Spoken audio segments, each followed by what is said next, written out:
To remain competitive in the market अक्सर बड़ी बड़ी कंपनीज क्रेडिट यानी उधारी पे सेल्स करती हैं। कुछ कंपनीज तो अपनी ओवरऑल सेल्स को बूस्ट करने के लिए भी क्रेडिट ऑफर करती हैं।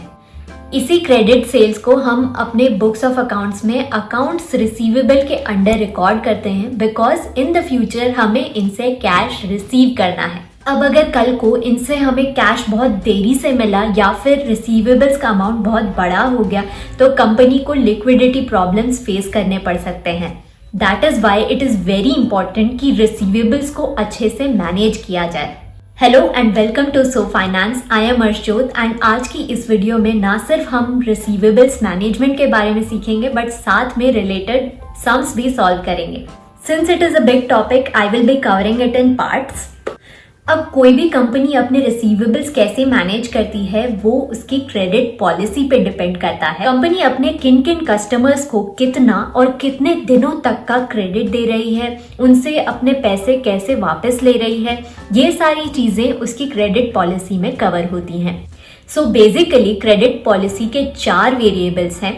First is credit standards, second is credit period, third is cash discount and fourth is collection effort.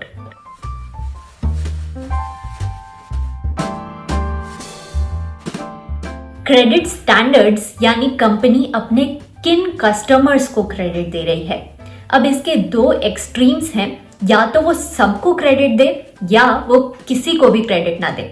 अब अगर कंपनी सबको क्रेडिट देगी तो उसके सेल्स तो बहुत ज्यादा बूस्ट होंगे बट साथ ही साथ उसके बैड डेट्स भी इंक्रीज होंगे, उसका इन्वेस्टमेंट इन वर्किंग कैपिटल भी इंक्रीज होगा।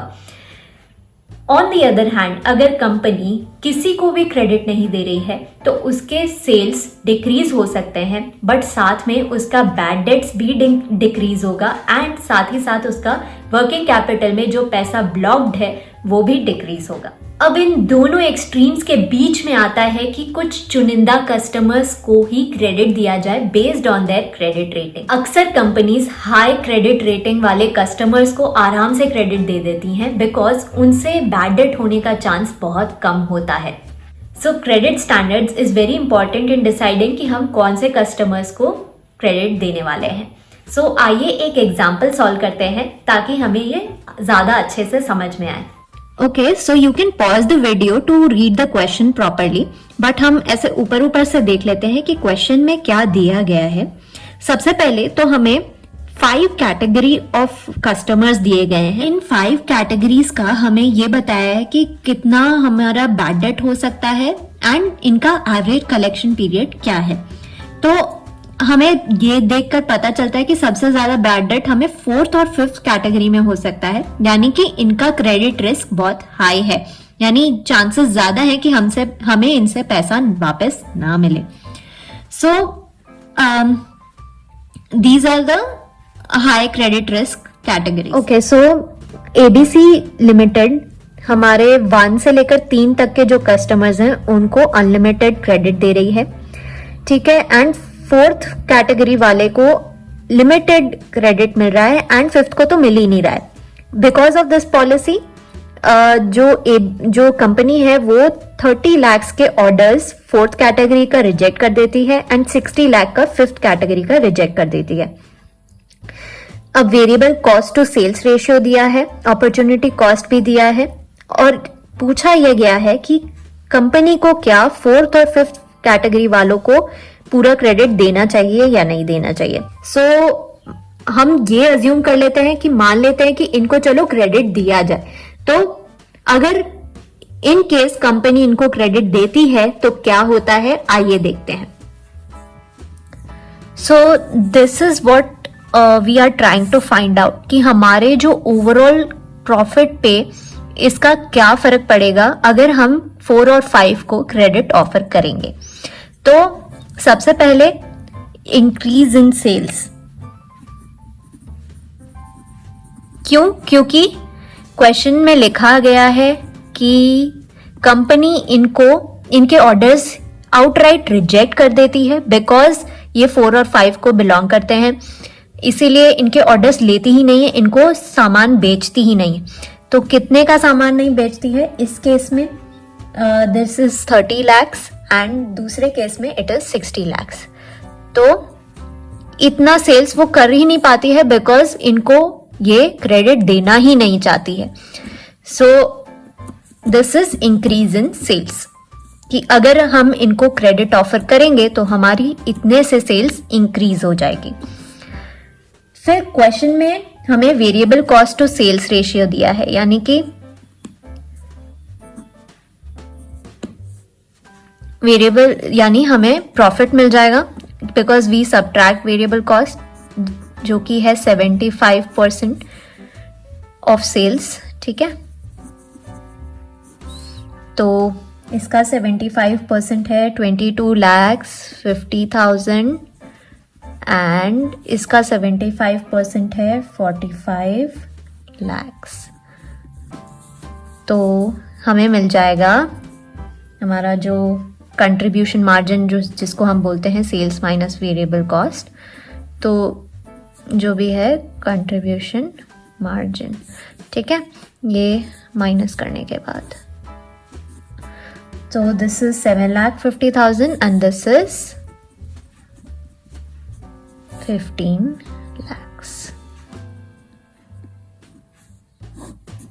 ठीक है, अब हमें कंट्रीब्यूशन मिल गया कि अगर मैं इनको सेल्स करती हूं तो मेरा इतने से प्रॉफिट इंक्रीज होगा। But we also need to consider the bad debts, कि इनको अगर सेल्स किया ना तो हमारे बैड डेट्स इतने से इंक्रीज हो जाएंगे, इंक्रीज इन बैड डेट्स। ठीक है, तो इस केस में 10% है कैटेगरी 4 में एंड कैटेगरी 5 में इट्स 20%। तो 10% ऑफ व्हाट, 10% ऑफ सेल्स, यानी इनवॉइस अमाउंट जो होगा उतने का ही बैड डेट्स, उस पे ही बैड डेट्स ले, यानी 30 lakhs हमें कस्टमर 4 से आने हैं तो उस पे 10 lakhs का तो वो बैड डेट करेगा। सो उस हिसाब से, so bad debts is a percentage of sales. So इस केस में it is 10%, that is 3 lakhs and इस केस में it is 15%, that is 12 lakhs। अब क्वेश्चन में एक और चीज दी गई है, that is opportunity cost. Opportunity cost यानी अगर कंपनी अपना पैसा डेटर्स यानी वर्किंग कैपिटल में ब्लॉक ना रखती तो वो अपना पैसा कहीं और इन्वेस्ट कर सकती थी, तो उस इन्वेस्टमेंट पे उसको कितना % रिटर्न मिलता। सो दैट इज अपॉर्चुनिटी कॉस्ट, यानी 25% जो दिया गया है यहाँ पे अपॉर्चुनिटी कॉस्ट, अगर कंपनी अपने डेटर्स में वो ब्लॉक ना रखती तो वो 25% का रिटर्न कहीं से कमा सकती थी बाय इन्वेस्टिंग इट समवेयर और any other way. So that is nothing but the opportunity cost. अब यहाँ पे 25% of what, 25% of the amount invested in debtors is our opportunity cost. मुझे यहाँ पे फाइंड करना पड़ेगा कि कितना मेरे डेटर्स में कितना अमाउंट ब्लॉक्ड है, यानी मैंने कितना, कंपनी ने कितना ऑलरेडी इन्वेस्ट करके रखा है इन द डेटर्स। सो यहाँ पे मेरे कैटेगरी 4 एंड कैटेगरी 5 में कितना इन्वेस्टमेंट ब्लॉक रह रहा है, मुझे वो जानना है। तो यहाँ पे आप कहीं पे भी देखेंगे तो आपको ये फॉर्मूला दिखाई देगा।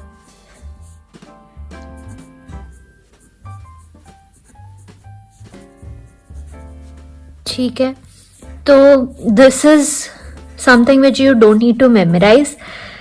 इसका मतलब ये है कि देखिए, हम एवरेज कलेक्शन पीरियड यहाँ पे इसीलिए ले रहे हैं क्योंकि ये जो इन्वेस्टमेंट ब्लॉक्ड है that is only for the time कि जब तक मेरा पैसा डेटर्स से वापस नहीं आ जाता।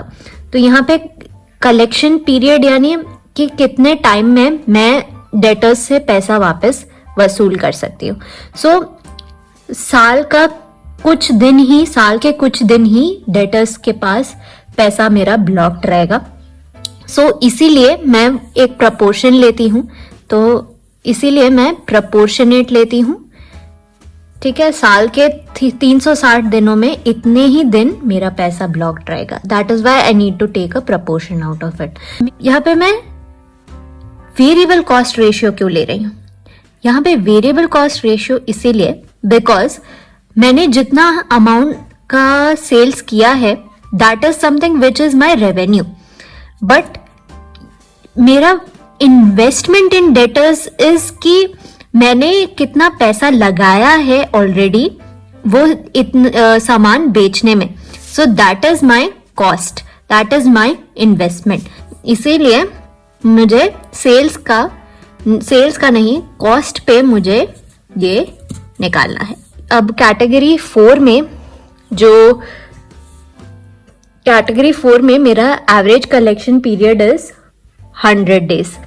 ठीक है, तो सेल्स है 30 lakhs, average 30 lakhs divided by 360 into average collection period that is 100 into variable cost ratio that is 75% यानी 75/100. सो वो निकल के आता है 6,25,000. कैटेगरी 5 में सेम चीज हम करेंगे. 60 lakhs सेल्स है divided by 360 into average collection period is 150 into variable cost ratio that is 75/100. So that is 18,75,000. This is my investment in debtors. So this is the amount blocked in हमारा debtors.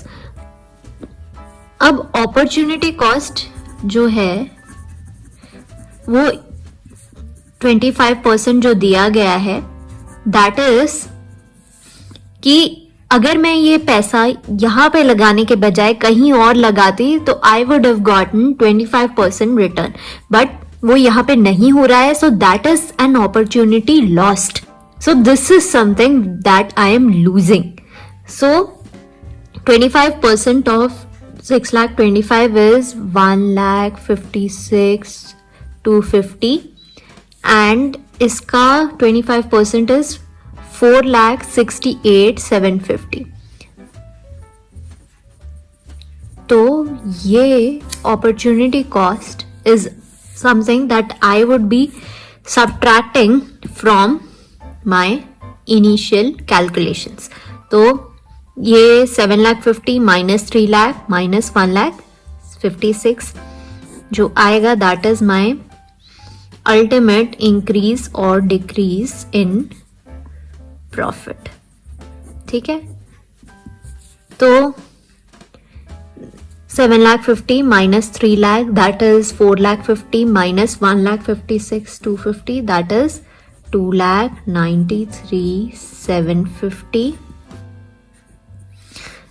and इस case में 15 minus 12 that is 3 lakhs. 3 lakhs minus 4 lakh 4,68,000 is 1,68,750 loss. So overall हमारा जो profit है, अगर मैं category 4 वाले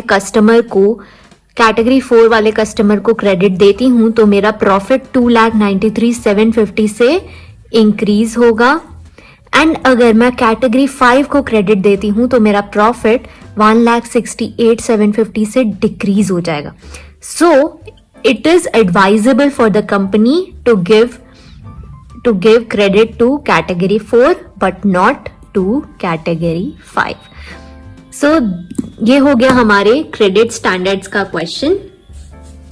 सो I hope आपको ये क्वेश्चन समझ में आया होगा. In case of any questions और queries, any doubts, please write it in the comment section. I will try to solve it. If you like the video, please hit the like button, also the subscribe button and the bell icon. You can also follow me on the Instagram. This was part 1 of the video. बाकी के जो variables हैं वो मैं next videos में cover करूंगी. Thank you so much for watching. See you guys next time.